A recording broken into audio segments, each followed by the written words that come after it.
Hi, my name is Maria Myers, and I am an international board certified lactation consultant, also known as an IBCLC.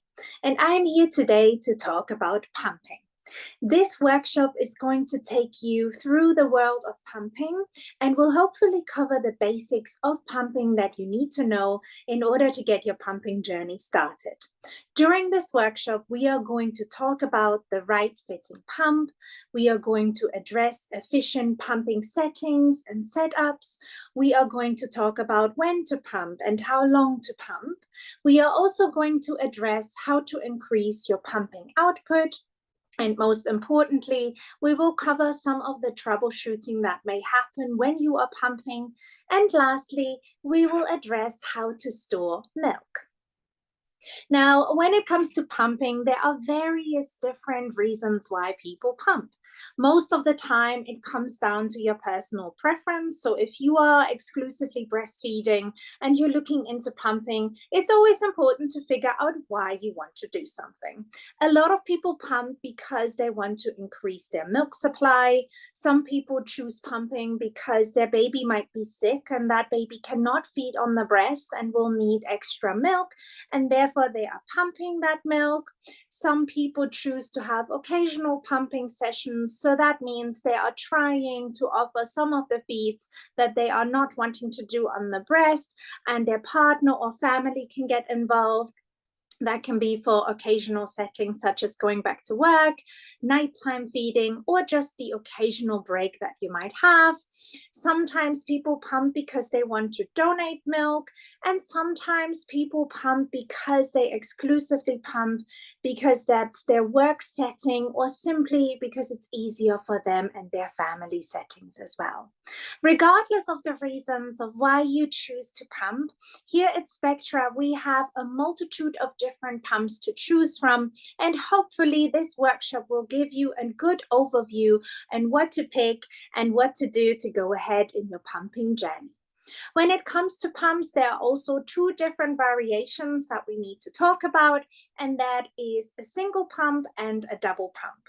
By that, I don't mean that you actually have two pumps. It just means either you have one flange or you have two. And that also can make a big difference on how pumping is going for you. If you have a single pump, most of the time that is a great setup if you are occasionally pumping.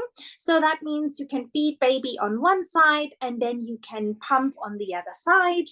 If you are having a double pump, that is more if you're looking to pump a lot more frequently, or you have pumping routines that need a little bit more output. So therefore, choosing a double pump can be really, really good for you because you will have a larger output in a shorter time. However, if you are choosing double pumping as well, not just the time is cut down, but sometimes you will also find that you have a higher yield because you have double the stimulation. Now, when it comes to pumping, there are so many different pumps to pick from. Most of the time, it will also very much vary depending on your needs. Like I mentioned before, we do have single and double pumps, but the Spectra brand is equipped with so many other pumps that may work just specifically for your situation.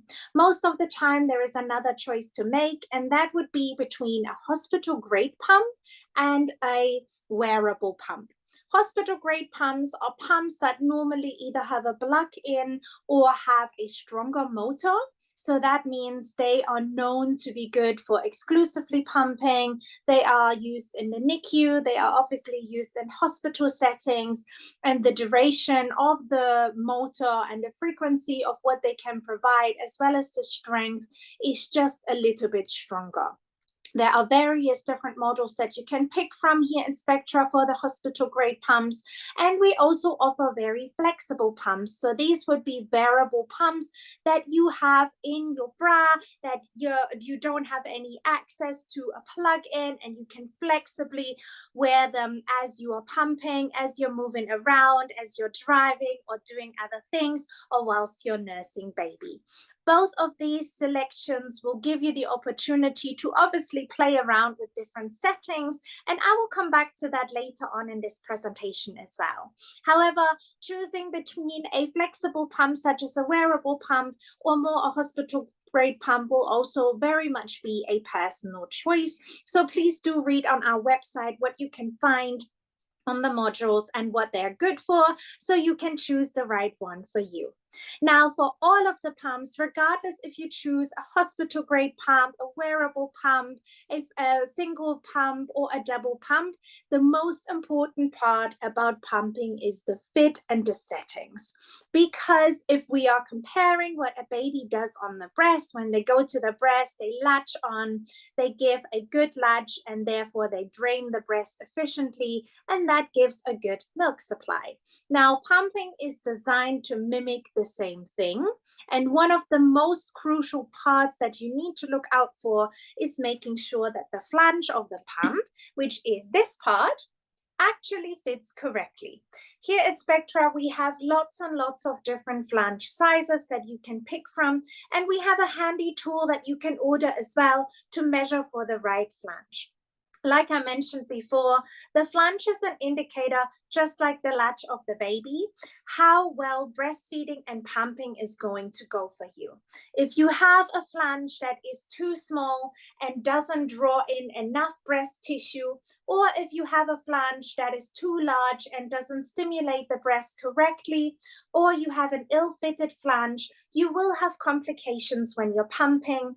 You might injure your nipples, you might damage your nipples, or you're leaving lots and lots of milk behind in your in your breast, and that can make complications such as blocked ducts and mastitis occur. So therefore, the main component of pumping is making sure that this particular part fits well and feels comfortable. When you are getting started, it is always important to start with a setting that is a little bit lower and start off with a smaller setting. So you're actually just experimenting. How does the pump and the flange fit? How does everything feel? And am I comfortable? If you are in any pain at any point whilst you're pumping, whether or not that is mild or severe, it is really, really important to make sure that you stop your pumping for a second, to reevaluate if the flange is correctly fitting, and then you can also play around with some of the settings as well. One of the main components about pumping settings is obviously figuring out what to do. The Spectra pumps are all equipped with various different settings that you can utilize to maximize your pumping output and your pumping capacity, but also to play around a little bit to make pumping as much breastfeeding friendly as it gets. So therefore, we are trying to mimic the behaviors that babies do on the breast. Here at Spectra, most of our pumps will have a good suction strength between 150 and 250, and they will have a suction frequency between 40 and 60 sucks release per cycle. That may not mean anything right now, but I'm going to explain that to you in comparison to a baby that goes to the breast. So most importantly, it's good to get to know the buttons on your pump. So these are the cycle buttons. So that means the different cycles that you can choose from. And this is the vacuum. So that would be compared to a suction strength that a baby does on the breast. You also have a massage function on your Spectra pumps, and this particular model comes with a wonderful nightlight that you can use to keep a nice and dim lit room whilst you are pumping at night. Now, when breastfed babies go to the breast, they have various different things that they will do. First and foremost, obviously, they will have the latch that needs to be correct and comparable to a good fitting flange, and I have addressed that before. Now, when a baby starts on the breast, they normally start off with frequent suction, and then they try and stimulate hormones such as oxytocin, so they will release your letdown. A letdown is the sensation when your milk is actively flowing out of your breast, and that can sometimes be a spraying sensation that you will see in your pump, or you genuinely just see milk flowing much more faster.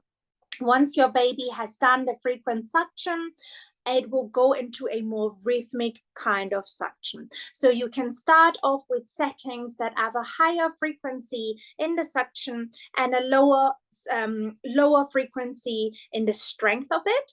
And later on, you can go into a more higher vacuum and a lower cycle strength. Now, most of the Spectra pumps are also equipped with different cycles that are already pre-moded. So that means you don't actually have to pick anything. You can just play around with the different vacuum strength and the cycle that you choose from. And in between, you can use massage suction as well to just help the stimulation of your breast. This is a really important component because we always want to try and make sure that we're getting pumping to the point of it being comparable to breastfeeding and to behaviors that your baby will show on the breast as well. So experimenting with the suction strength, working on some of the cycles and figuring out which setting works best for you is the best part when you are getting started on your pumping routine. Now, how to get started with pumping is also always a big question that comes up. Now, when it comes to pumping, it can very much be what works for you. It's very important to keep in mind that there are different settings that fall in place depending on how often you plan on pumping and what your routine will entail. If you are looking to start pumping straight away when baby is born, then I always recommend trying to get used to the pump around 2 to 3 days postpartum. And the reason why I would delay it from the very first day baby is born is because at that time you're still producing colostrum. Now, colostrum is a honey-like, very sticky kind of fluid. And therefore, if you are pumping in the very early days after your baby is born and you are still producing colostrum, sometimes it is so sticky that it will most likely just get lost in the very parts of your pump at the top and might not actually make it into the bottle. So I normally recommend trying to do hand expression techniques. So massaging your breast and gently expressing some of the drops of your colostrum onto a spoon. In between, you can utilize your pump and play around with your pump to give extra stimulation. But I would normally recommend to try and hold on to pumping until your milk has transitioned. This transition normally happens between 2 to 5 days postpartum, and you will definitely see the difference in your breast, but also in the output that you are experiencing. So your milk that you are producing when it's colostrum will be quite yellow and almost golden looking and very, very sticky to touch. And over the course of time, you will see that your milk is transitioning to a more white milk and the fluid-like consistency that we know of milk, and that will be much easier to pump as well. If you are looking to do occasional top-ups, so you want to introduce pumping early on after baby is born, but you are also looking to just do that occasionally, but not fully all the time, it is recommended to try and pump once a day and not more than twice a day, because we do not want to give your body that kind of overdrive. Therefore, I would recommend feeding baby on one side and then putting the pump on the other side and utilizing the hormones that you're producing when you're breastfeeding to also then get a good pumping output. And I would recommend doing that once your milk has transitioned. Now, in some occasions, people obviously utilize pumps, especially hospital grade pumps, because either their baby might need medical attention, is in the NICU, or cannot feed on the breast at all. So they might actually choose doing exclusive pumping routines. If you are doing an exclusive pumping routine, you can most certainly start pumping as soon as baby is born, and you can stimulate your breast like that as well to hopefully get the transition from colostrum to your copious-like milk a little bit faster. What I will recommend in such scenarios is making sure that you are hand expressing and utilizing a pump for the first few days when you are still producing colostrum, because these drops will be very much important for baby to have. However, we don't want them to get lost in our pump and in the pump parts as well. So making sure that you are going in between hand expression and then also pumping as much as possible on a regular routine would then be the key of getting started. Now, we've already talked about different kind of setups, and we've also addressed what's important when it comes to pumping and the pumping fit as well. Now, the most important question that I always get when it comes to pumping is pumping output. Now, first important, we want to remember that pumping is 20% of the main elements. So the pump settings, am I pressing the right buttons, and am I finding the right cycle and the vacuum strength, and am I using some massage techniques? Is my pump actually fitting correctly? That is 20% of your pumping experience. Now, the largest component when it comes to pumping is all hormonal. And that is because breastfeeding and lactating is a hugely hormonal process. That means we are working with hormones like oxytocin. Oxytocin is known to be the love hormone. And when we compare pumping to breastfeeding, it is quite easily to see the differences as well, and why it is so important to find out how to up your oxytocin levels. Let's say your baby is going to the breast and is latching on. Now you have a warm mouth, you have some little fiddly fingers, you have your baby going to the breast, they might lick your nipple a little bit, they might stimulate your nipple, the warmth of baby's body, and simply the act of bringing baby close to your breast can feel so rewarding, but can also make you feel so very much in love. Now, these hormones are flowing quite naturally when you are breastfeeding, and you don't normally have to think about anything but just latching baby on, making sure that you're comfortable, and off you go. That is all there is to breastfeeding. Now, if we compare that to pumping, we have to say that the pump is very different. The pump isn't normally warm. It comes with funny noises. It's a plastic device, and you also have to press buttons in order to do something such as breastfeeding. It is very important to remember that our body is very much designed to be as comfortable as possible when you are releasing milk. And one of the comfortable and cozy hormones that we are releasing when we are producing milk is oxytocin. Oxytocin is that hormone when you kiss your baby. Oxytocin is the hormone when your partner is holding you. Oxytocin is a warm cup of tea on a rainy day, and oxytocin is listening or watching your favorite shows or listening to your favorite music. It is really important to understand that pumping can be stimulated on so many levels by making sure you are as comfortable as possible. And there are lots and lots of tips that I have for you now should you start your pumping journey and may not see the output that you're having. And it's also really important to remember that the amount that you are pumping when you start your pumping journey or overall pump is not your overall pumping capacity. It is just what you can get at this very moment in time. There is nothing wrong with seeing a small output. It doesn't mean that you don't have any milk, and there is also nothing wrong with your pumping in general. We can definitely, with the following tips, work out how to get you to a better pumping capacity.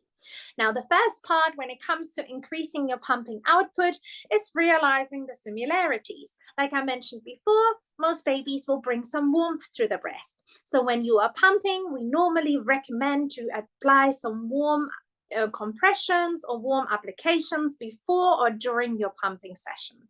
If you're doing it before and baby is actually around, you can also do some skin to skin with baby and then pump.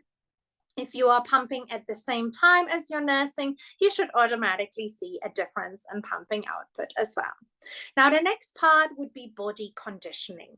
Our bodies are designed to do things with a reoccurring routine. And that very much goes for lactation as well. There is a lot of research that indicates people that have used pumps in the NICU, that have listened to similar meditation tracks and music over and over again when they were pumping, saw an increase of their pumping capacity at that time by 40%. And it's very important to utilize this tool and try some body conditioning.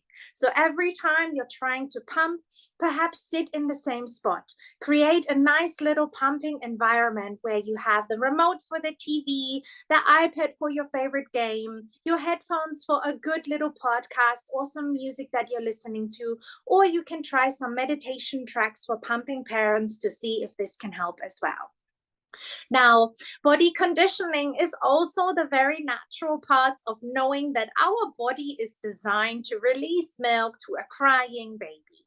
Unfortunately, that sounds very cruel, but there is a lot of indication that when we hear a baby cry, there is a leaking process that happens or a release of milk that happens.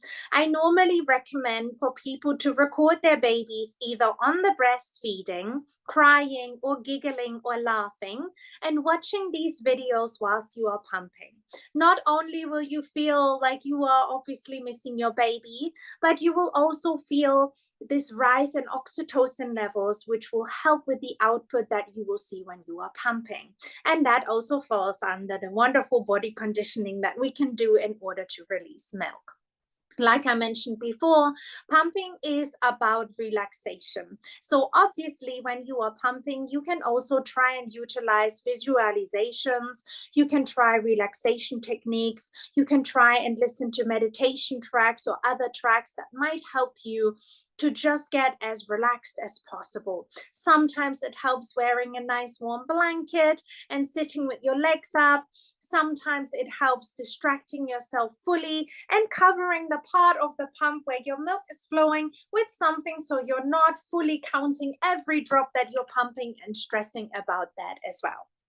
And when it comes to a pumping routine, and I will address that further in a minute, it is also important to remember that pumping has a greater output if you are doing frequency over length.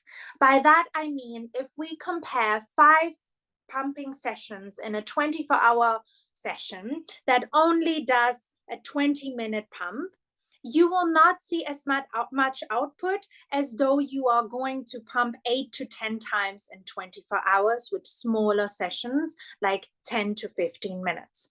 So a good pumping routine is a 24-hour window in which we are pumping 8 to 10 times for 10 to 15 minutes. And that gives you a better output than trying to wait long durations in between your pumping sessions and doing overly long pumping sessions as well.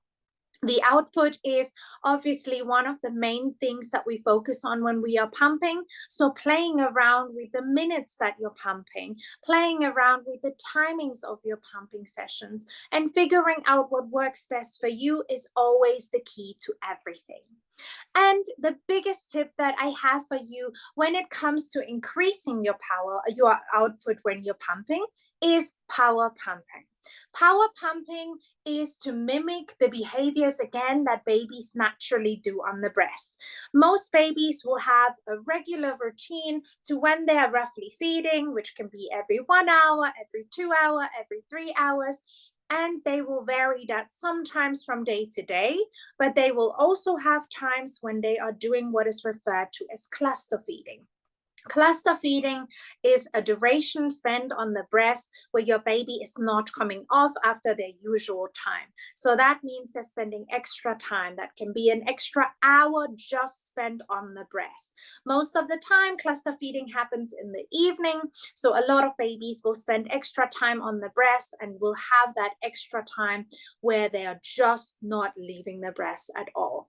And the reason why they do that is because they communicate with your breast on a demand and supply chain. A demand and supply chain means your baby puts in the work and your breast will supply that. If your baby puts in more time on the breast, your breast will up the supply, and so on and so forth. When we're doing cluster feeding and your baby decides, actually, I'm going to grow in the next following days, so therefore I'm going to spend more time on the breast, your breast will pick up that more time is spent, more stimulation is had, more draining of the breast is needed, and your breast will then equip your milk supply with more production in the following days. For pumping, there is a similar process that you can do, and that is referred to as power pumping. Power pumping is generally a frequent routine of pumping sessions that last for about 40 to 60 minutes. So when I've said before, we are aiming for 10 to 15 minutes of pumping, this time you are trying to do a power pumping session, and I would not recommend that more than twice a week, because we do not want to overstimulate your breasts and put your body under stress, but we want to efficiently communicate that more milk production is needed. So therefore, I only recommend power pumping once or twice a week.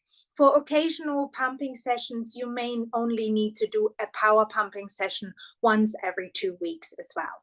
And during these 40 to 60 minutes, when you are doing a power pumping session, there are different routines that you can do. Some people will have routines where they pump for 20 minutes, they take a 10-minute break, they pump for 15 minutes, they take a 10-minute break, and they pump for 5 more minutes. Now, these kind of routines will give your breast that overdrive, a continuous stimulation and a continuous overdrive that your breast will recognize. And in the next following days, you will see a different output and overall different capacity in your pumping to come.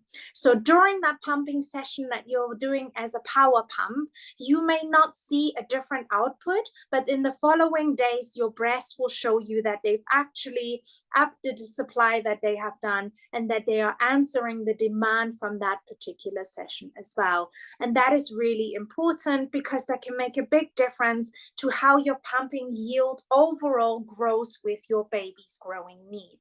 Most of the time when we're pumping, we have this association to, we are pumping this particular amount and that's how it's going to stay the whole entire time. However, as your baby grows, you will need to up the amount that you are pumping gradually. So I always recommend, if you're seeing that baby is consuming more and you are having to fill more bottles with some of the milk that you might have stored and some of the milk that you're pumping fresh, and you're seeing there is a higher demand, then add a power pumping session to your routine to make sure that you are covering baby's needs, and that your exclusively pumping needs or your occasional pumping needs will also go up. Now, it is also very important to know how to store the milk that you are actually pumping. And when it comes to that, there are very, very simple rules for that. So when you are pumping your milk and you're leaving that at room temperature, it will last about 4 hours. If you are storing milk in a cooler bag, so that will be around -4 degrees, you will have that for 24 hours. So that is for anybody who's commuting from work and you're taking a cooler bag with some ice trays in there as well. You will be able to store that milk securely for 24 hours. If you are storing your milk in a refrigerator, it can last for 4 days. If you are storing your milk in a freezer, it will last for 6 months. And if you do have a deep freezer, it will last for 6 to 12 months as well. Now, when you're taking that milk out of these storage opportunities for you, it is always important to make sure that you're warming it up to a nice, good body temperature, because if you have a breastfed baby, they are most certainly used to the milk being nice and warm. So making sure that you are thawing that milk correctly, but also warming that milk up to a good temperature can help. There are lots and lots of different things that you can utilize in order to store the milk. At Spectra, we have disposable and reusable milk storage bags, and also milk storage cooler bags that you can purchase alongside of your pump as well. Now, one of the biggest parts when it comes to pumping is making sure that it's stored correctly. However, sometimes when people have stored their milk, even if they have done it correctly, they have noticed that there have been changes in the milk once they are warming the milk back up. Now, I'm going to talk about something that I have found to be not as rare as it has been described to me before, and I'm going to include you into this information to make sure that you store your milk correctly, but that you also know how to deal with this if it is the case. So for some people, their milk will contain a high amount of lipase. Lipase is an enzyme that we all have in our breast milk, and that is completely normal. However, some people have higher amounts of lipase, and that can lead to a lot of different changes. Most of the time, of course, your milk is produced in your breast and it's stored in your breast, and therefore it's kept at a nice body temperature throughout, and it doesn't really vary much how that temperature regulates. Therefore, this milk will only ever stay like that. When it comes to pumping, however, you will see that you're pumping that milk, you then put it in a disposable or reusable storage bag, and then you might store it in the fridge or freezer. Now, lipase is known to react and change what it does when it is exposed to temperature changes. If you are suffering from a high lipase in your breast milk, you may have stored your milk in your fridge or freezer, you take it out, you take a little whiff of it, and it smells like it is off. It might smell like it's soapy, it might smell like it's rank, or it's just generally gone off. And even though that milk might have only been in the fridge or freezer for a day or even a couple of hours, it completely feels like there is something wrong with your milk. Now, I can reassure you there is absolutely nothing wrong with your milk. You might just have high lipase, and that means we need to do a few things to help you store your milk correctly so it doesn't have that soapy smell. I always recommend for anybody who wants to do pumping, whether or not you're storing a little stash to go back to work, for your partner to utilize, or if you are exclusively pumping and you're looking to fill a whole entire freezer full of milk stash, to do the smell test before, so we know whether or not you have high lipase. And that means you're pumping a small amount of milk and you're storing some of it in the fridge and some of it in the freezer for 24 hours. After 24 hours, you will take it out and you will warm it back up. If it's warm and it smells off and it smells soapy and rank, you have high lipase and you now need to do different things in order to store your milk if you are planning to store a lot of milk. And that is called scalding breast milk. And the scalding process is generally something that just means you're utilizing the milk that you freshly pumped with your pump, you're putting it in a pot, and you're warming it up to a specific temperature.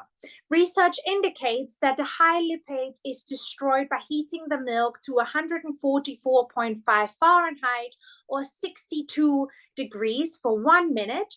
Or you can also do 163 Fahrenheit up to 15 seconds. So I recommend for you to get a cooking thermometer and seeing that that milk has actually been heated for this amount of time, and then you can store that milk. This means the excess amount of lipase is being taken out of that breast milk. Your breast milk remains to be amazing and has all the components that we're looking for as well. And this also means that you can now store this milk in fridge or freezer, and you will no longer have that soapy smell, and you will no longer have that rank and off smell as though it's gone bad. It's really important to do that because some babies will absolutely refuse to drink milk that smells like that. And even though your milk is perfectly fine to consume, some babies will then not take that milk. Now imagine you have a whole freezer stash of milk that you didn't know has high lipase, and now your baby won't take that. That's hours of your time and lots of milk that now can only be used for a milk bath or for external application because your baby won't consume it. Should you have some milk in the freezer right now that you've noticed smells funny when you are unthawing it, it's very important to try some methods that you can do.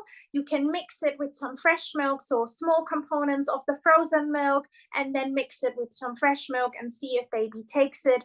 If not, you can definitely utilize that milk for milk bath, which will have great benefits for baby skin and for dry skin in general. Or you can try and use it for some external applications as well. Now, the last point that I'm going to talk about before I complete this pumping workshop for you is some troubleshooting that may occur when you are pumping. Now, the very first part is obviously if you have any nipple damage. It's very important to make sure that if you are pumping and you realize that the pump feels uncomfortable and you're not really feeling that this is going anywhere and your nipple's actually being stretched and looks discolored, red, and comes out quite uncomfortable, it's always important to review the flange of your pump, to try a larger or smaller flange to make sure that you're nice and comfortable when you are pumping. This is one of the troubleshootings that comes along most of the time. If you are experiencing that your pump actually is going through changes, so let's say you have been pumping for a duration of time and you no longer see the output that you normally had. However, you have absolutely done everything that you needed to do in order to make sure that your pumping routine hasn't changed, that you overall didn't do anything, you're not stressed, you're not sick, and nothing else has changed in your routine, then it's really important to review the different parts of your pump. Some of the pump parts will wear off and they will wear out, especially if you are exclusively pumping. If you're looking at the membrane and there are loose parts of your membrane of your pump, please have a look at it. Take a picture when you start your pumping journey, compare it to that picture. And if you feel that your pumping output has changed, you can most certainly change the membrane and put a new one in to get a more efficient setting. The next part are valves and duckbills, making sure that all components of your pumps are nice and tight so you can actually utilize the pump correctly is always something that I recommend. And that also makes sure that your pumping output is always going to stay at the capacity that you are doing, and that is not dwindling because your pump is using its efficiency. Over time, things wear off, and it's important to just check that and also check the pieces as well. Now, what happens if you have pumped and you're seeing a pump output that looks red or pink or slightly tinged? Most of the time, that unfortunately means there is a little bit of blood in your milk. If you experience any blood in your milk, the first thing to know is it is safe for baby to consume. The second thing to know is you may have a damage on your nipple or an internal damage. And it's very important, again, to resize your flanges and also work with the settings of your pump to tune them down a little bit. Work with a less vacuum strength or tune down the cycle of your pump a little bit just to make sure that it's not too harsh and doesn't cause any further damage as well. And lastly, if you are pumping and you're utilizing your pump and nothing is coming out, you've tried it, you held it on both breasts, you tried a lot of different things, and you still don't see a pumping output. Again, I will talk you through step by step how to solve that. The first part would be to review, are you having the right fit? The second part, do I need to play around with a cycle strength, a vacuum strength? Am I going to add a little bit of massage technique to my pumping routine? The third thing would be to review your pumping routine overall. When do you pump? Are you overly tired? Are you stressed? Do you feel sick? Are there any elements that make you feel that pumping is giving you anxiety or makes you feel stressed? Then I would recommend trying to do relaxation at first to try and utilize that to see if you have a better output. Like mentioned before, you can also do warm compressions. You can watch a baby video whilst baby is feeding or whilst you're playing with baby. And these are all things that can help with the pumping output as well. And lastly, to get the most out of your pumping is also hands-on pumping. I'm now going to demonstrate how that works. Hands-on pumping means nothing else but your pump is already attached and you're utilizing your hand in a C shape or a U shape, and you are compressing your breast as you are pumping. That means you can massage all around your breast to make sure that you are also stimulating the very back parts of your breast and the very back glands and ducts that you are massaging. And that should also lead to a higher output when it comes to pumping as well. Now, I hope you have enjoyed this workshop, and I hope I have covered some of the pumping questions that you have. Here at Spectra, we are here to help you, so please feel free to reach out if you need any support on what pump to pick and what would be the best model to choose from, or other products that will go hand in hand with your pumping journey. Please just reach out. We are here to help you.